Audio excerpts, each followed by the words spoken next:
hope you're doing fine and having a great day. Joanne here. Welcome to our first episode of the 2 Cents podcast. I hope you had a chance to listen into our first, second, and third episodes.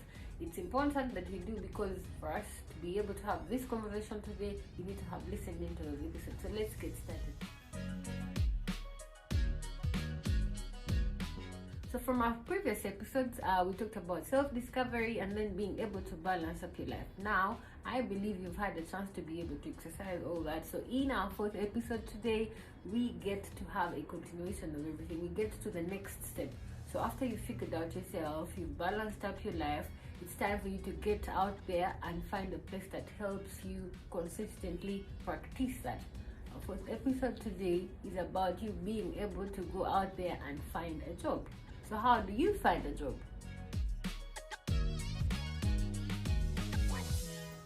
So finding a job in Uganda is a very hard thing to do. I'm sure you all agree with me. It is a fact. It can be such a stressing issue. If you're not resilient enough, you're most likely to give up and just say there are no jobs in Uganda. It's true, yes, that the rate at which different companies are employing is very low compared to the number of graduates we receive every year. So yes, it can be very hard compared to the fact that there's so many graduates looking for jobs, but then the people that are hiring are very few.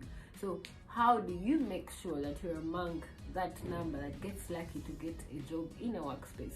So a job, most people of late in the 21st century, there is so much debate going on about self-employment and then finding a job, which one is better, which one is more likely to yield success very fast. Yes, we'll have that conversation later. In our next episode, I think I'll talk about people that prefer self-employment over a day job, a full-time job. So in our episode today, our main focus is about how do you get that job? How do you position yourself to be among those people that are shortlisted to be able to get that job opportunity?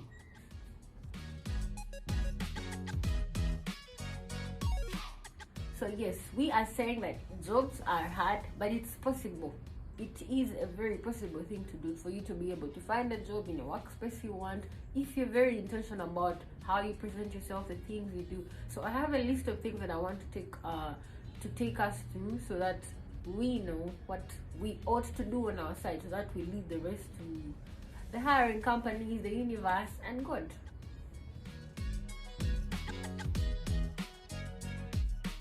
Okay, so first things first, your attitude is very important. Yes, there is so much going on. People keep saying there are no jobs in Uganda, it's so hard to find a job. Yes, I agree that is very true. It's very hard. There are no jobs, so you want to make sure that all that noise does not get into your head. Yes, it's true, jobs are very few, they are very rare. It's very hard to find one, but you have to make sure that does not get into your head, because the moment you start believing that, you won't even try. So work on your attitude. It has to be positive to believe that you have a chance, that jobs are out there and your job is out there. So for you to be able to go out there and find it, you need to work on your attitude, to be open-minded enough and have faith that it is out there.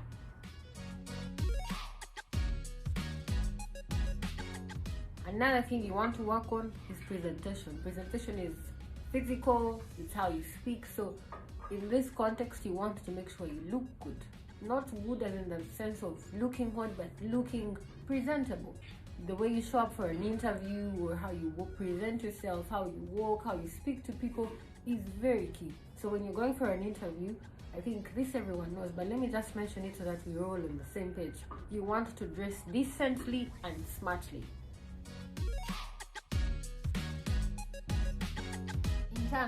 Internship is very important while you take your steps to be able to find a job. Usually when you're at different universities, you're sent off to do internships around the second year. Yeah, so while you're there, it is important that you struggle so hard to impress those people, because now those are the people that are already in the workspace. They already know how it works, what's required of you, what you need to work on for you to be able to stand a chance. So you want to connect there very well and impress them and leave an impression whereby in case something opens up in the future, by the time you're done with school, you're the first person they call. Don't take it for granted. Don't just go there to pass time or to just get your documentation and go back to school and tell your lecturer that I got this, and then it should be more your your intention with internship should be more than just marks, because at the end of the day, those are the first people you actually know that are actually in the workforce.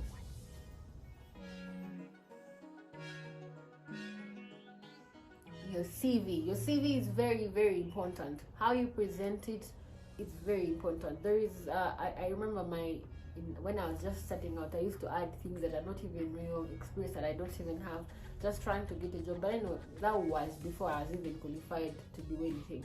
But you want to make sure your CV is well pumped up, it has more experience. So if there is any opportunity within your environment that you can use to pile up your CV, please take it up. It's very important. It shows your potential employer that you've worked with people before, you know what happened in the workspace before. Your cover letter too is very important. I'll just add it on this one. Usually most companies say attach your cover letter and CV. You want to work on your cover letter well enough to speak for you in case they don't call you, or because it's sent before they even meet you, right? So work on your cover letter, introduce yourself, what you're capable of, your strengths, things you're good at, things that are even actually outside what's required for that job opportunity. So work on your CV, work on your cover letter. There are very many templates on the internet that you can use, very many YouTube videos that you can watch to help you perfect the perfect CV and the perfect cover letter.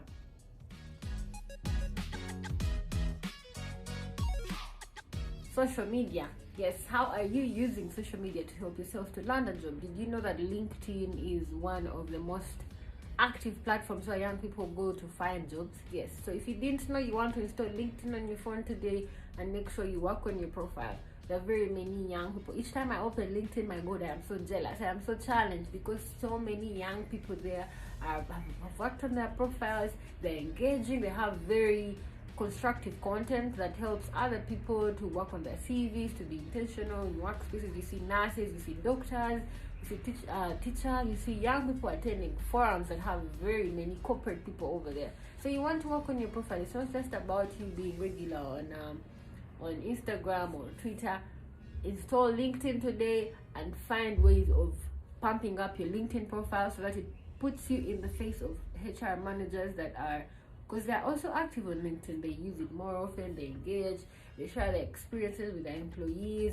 So you want to make sure you're in position so that in case they're looking for someone, you're the first person they think of.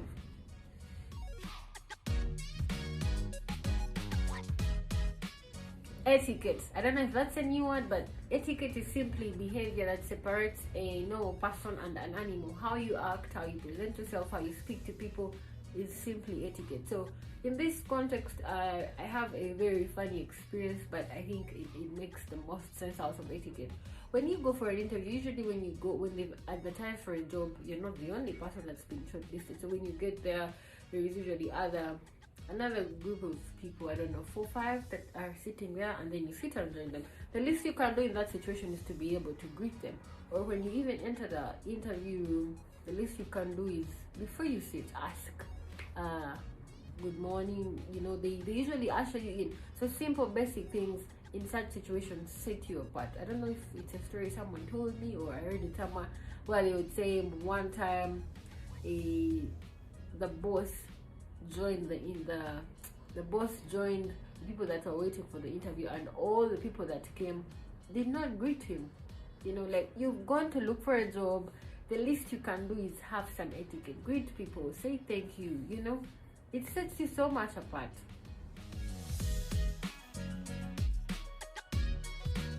Confidence is another thing. You want to work on yourself before you even get out there.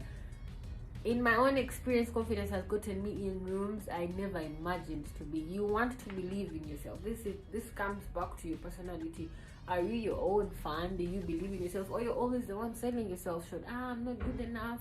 I don't stand a chance. Who knows me? You want to believe in yourself, to think that I am so good at whatever it is that I want to do, that I stand a chance beyond all people. So work on your confidence.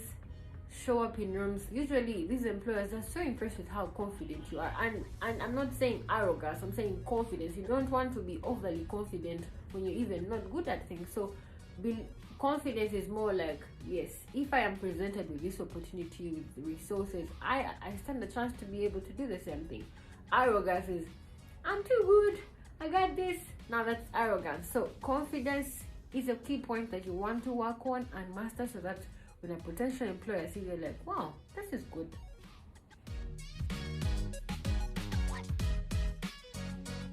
Another thing I want to highlight is being able to communicate. I think I mentioned it in our last episode about being able to speak and have a conversation. You want to be the kind of person that's able to communicate what you believe in, what you think, what you're here for, so that you don't just look like sheep, like a flock of sheep that's just moving along, you know. So I had an experience that just left me very shocked. There was a time a friend was offering me a job, and then unfortunately I told them I won't be available to take up the opportunity because I was already engaged. So they told me, please help me ask around your friends if there is anyone that can take up the opportunity. I'm like, okay.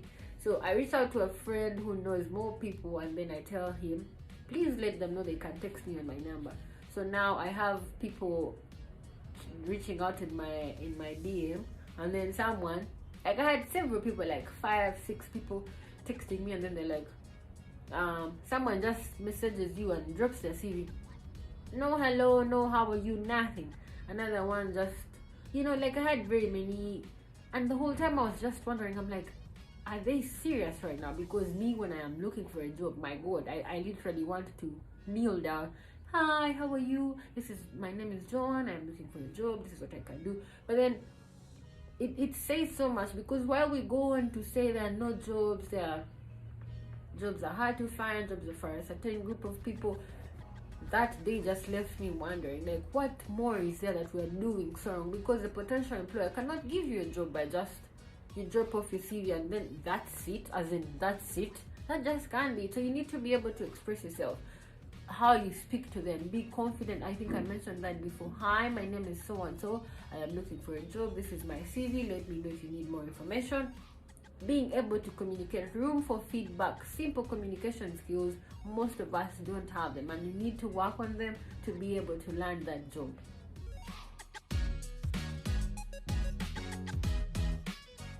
Practice your craft.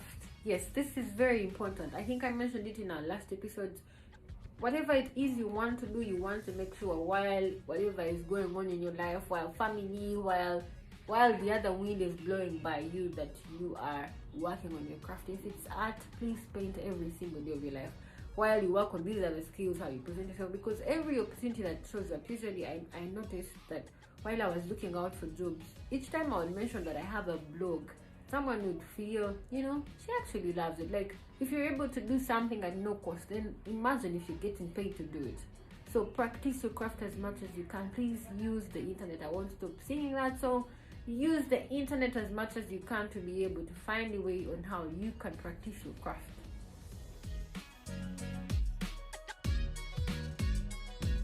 So this is very important, especially for young people who are just starting out. I want to emphasize, please don't underestimate jobs. Don't have that, I don't want to say don't have it, but it's important that you know what you're looking for. Like, you look at the bigger picture. Usually we have this tendency of like, you're embarrassed your friends, you don't want your friends to see you working in your restaurant, because you did a bachelor's degree in whatever you are doing, and then now you feel like you're too good. And then there are jobs that present to your friends probably recommend, there is a gig here, they need guys who can come and usher for a weekend, and then you're like, me, John? I can't be the one dressed up in those uniforms because I'm ushering. It's very unfortunate, it's very sad, it's very annoying that while you cry about opportunities, small opportunities like those present themselves, and then you're like, how will I look like? Because all these people we look at and admire, if they tell you their first jobs, you won't believe them. I remember not my first job, while I was at campus, I think I had so much time.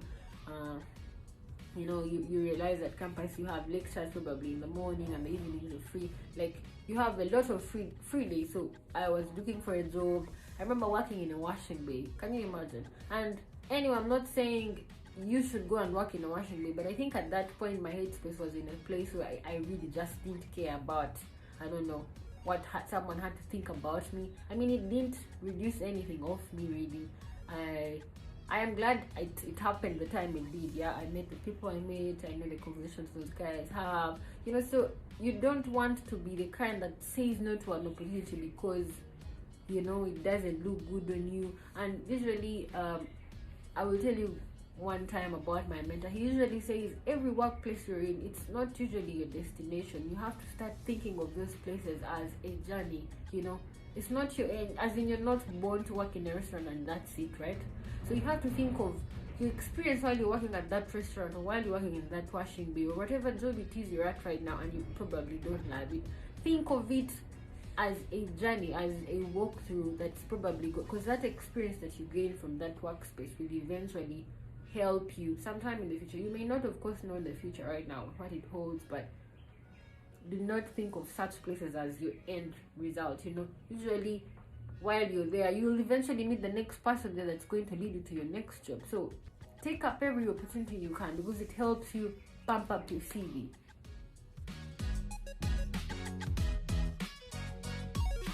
Now, lastly, this is a sneaky one, but allow me just put it in. If you're a young person and you're looking for a job, take advantage of the fact that you're still young. Why do I say this? Because I've realized that most hiring companies usually, yes, they want someone to fill the position, but they're also looking for that person on a budget. So usually we are scared. We see, let's say, the Ministry of Finance is looking for an accountant, and then they've put 5 years experience, and you probably have one, or you don't even have any experience, but you're good at it. Of course, you've been practicing, you've been you know the basic skill that's required to get the job straight. So usually you're like, they're looking for 5 years experience, but what you don't understand is that these 5 years experience comes with high salary expectation. If there is anyone doing accounting, an accountant who has been at it for 5 years, they're not going to charge you, they're not going to ask for 500,000 a month, right? They probably expect such a high figure. But for a young person who doesn't have experience, but you're actually passionate about it and you're good at it, a company would actually consider you because you're affordable. Let me not use the word cheap, but usually you don't ask for much. They ask you how much do you want. I just want 800,000, you see. And then the other person that actually is good at it, not good in the sense that they are better than you. Of course, they are better than you because it has come with experience.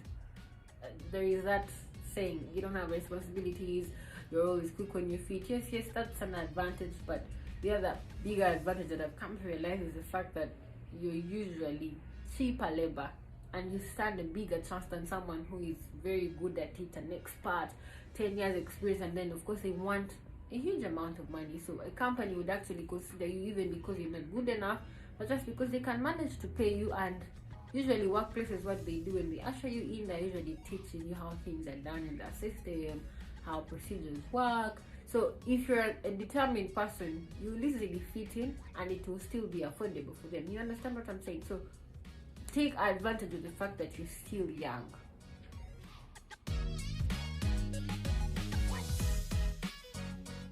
So in this country, we have about 40 universities, and each of these universities at least graduate a number of about 5,000. That's the least I can think of. So other universities, bigger universities like Makerere, UCU, they have about 10,000 graduates every single year.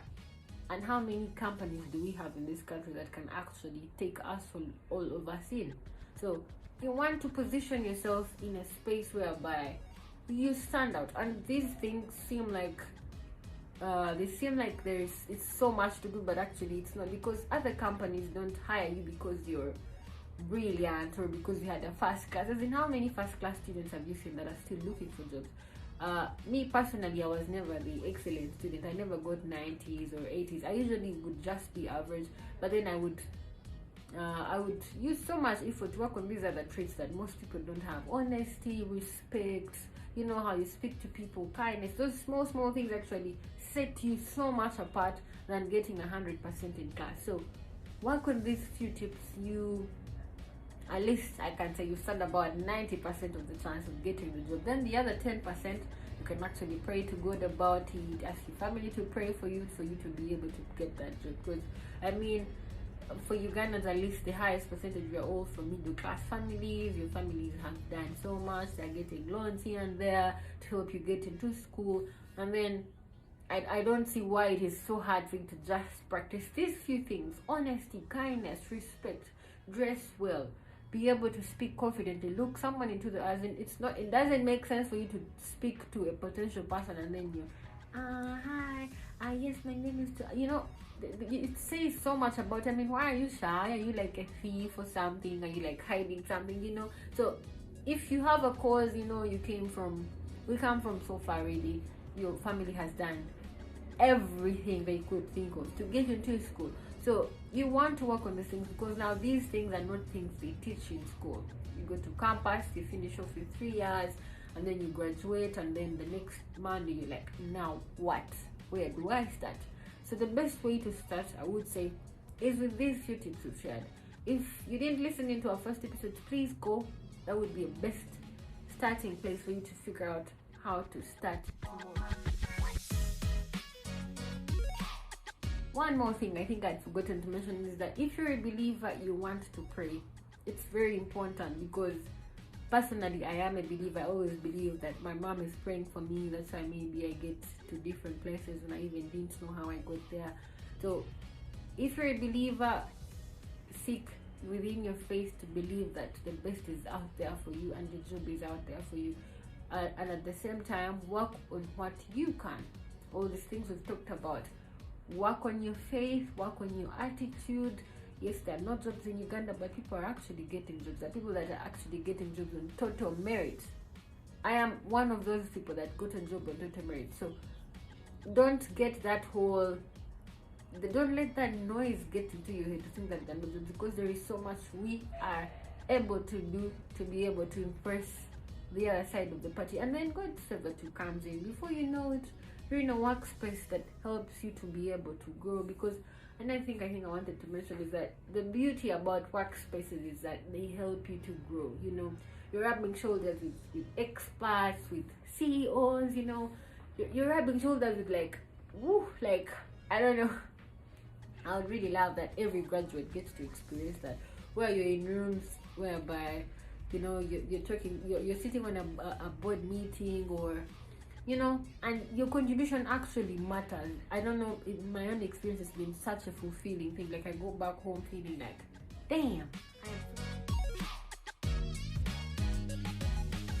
So with all these tips, at least I'm sure 80-70% of the chances are higher for you to be able to stand out from the rest. Okay, so thank you for taking the time. Let me know if there is anything I left out. Feel free to share these episodes with your friends, because we need to be able to be intentional about the things we do, the things we say, where we go, where we spend our time. There is nothing I'm so scared of like waking up late, I don't know at what age, and I'm like, what happened? How did time fly by so fast? That's why you meet people at a later age and you're like, what happened? I mean, there are other unfortunate circumstances that happen in life. I don't take that away. But at some point, I feel like if people had been intentional, if our parents had been intentional with what they did, or there's so many things that wouldn't have happened in their lives if they had just had these conversations within themselves, honestly. So me personally, my own calling, I think, has been part of my family. You realize your family has struggled so much to put you where you are, and the only way is for you to be able to figure things out. As in, there is no provision for it's okay if things fail. No, they don't have to fail. Yes, it's a process.